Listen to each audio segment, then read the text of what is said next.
Good morning, Jenn from McCreath here. It's now Sunday, June 12th, 2016. Couldn't sleep last night.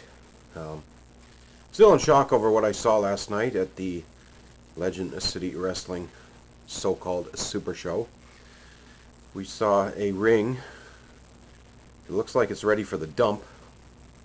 We saw the ring collapse. A very dangerous incident occurred. Brandon Hines was wrestling Steve White, and Brandon threw Steve into the ropes on an Irish whip, and the top turnbuckle collapsed, sending the buckle flying, the top rope giving in. Poor Steve, flying backward over the top rope, unprepared to take a fall. There was absolutely no give. Here he was thinking he was bouncing off the ropes to prepare for a wrestling move. Next thing he knows, he's flying backwards and landing head first on a concrete floor. There were no doctors on site.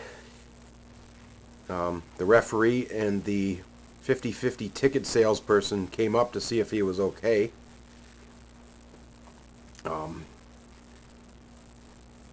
He lay motionless for about 30 seconds before he actually started moving his head. Then Brandon comes out and throws him in the ring.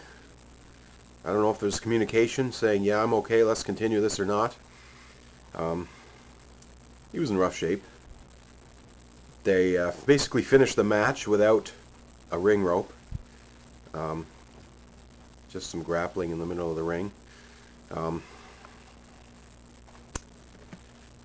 To make matters worse, they take an intermission, and the referee comes out with some device that looks like a seat belt, tries to strap the ring post to the seat belt, as if that's going to fix the broken top rope. They carry on with the show. The remaining matches were lackluster, practically no use of the ropes. As wrestling fans know, the Irish whip is an important part of wrestling. You need to be able to run back and forth and push yourself off the ropes to give yourself momentum. Later in the show, we saw 350-pound Steve Wilson go off the opposing rope. And guess what? The ring collapsed again. Luckily, he maintained his balance, but that could have been even worse. A 350, possibly 400-pound man could have fallen backwards and broke his neck. This ring is a piece of crap. It's warped. It's been like this for a long time. And I don't think I've ever seen such lack of respect for safety. Say what you want about pro wrestling. It is dangerous. These are people who are trained professionals, yes, but they're putting their lives in their own hands. In an independent promotion, they're asked to sign waivers. No, doing so knowing that they could get hurt. However, there's got to be a minimum standard. You got to expect that you're going to have safe equipment to work with. And when a ring turnbuckle collapses, when a 195-pound man goes to use the rope, then that's something wrong. I'm sure y'all remember back in 2003, Paul White, the Big Show, 500 pounds, suplexed off the top rope by Brock Lesnar, and that collapsed the WWE ring. But guess what? They stopped the match right there. They did not continue it.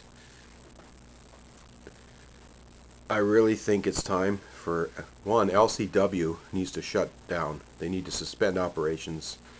I was there. I spoke with a lot of, I guess, so-called die-hard wrestling marks of Newfoundland wrestling. We all agree. I mean, this is unacceptable. A lot of us will not be supporting this company anymore. We would like to see it shut down. They were clearly unprepared for an incident of this nature. They took unnecessary risks with the health not only of our dear local wrestlers that we know and love so well, who all have day jobs. They're lucky to wrestle once a month for 40 or 50 bucks. They all have day jobs. Poor Steve falls, breaks his neck. He's not going to be able to work. He's not going to be able to pay his bills. Let alone you're flying in talent from the mainland to sell tickets. This was LCW's biggest show of the year. They flew in a couple of former WWE superstars from Puerto Rico. Now we're going to lose our feed here. We'll be right back.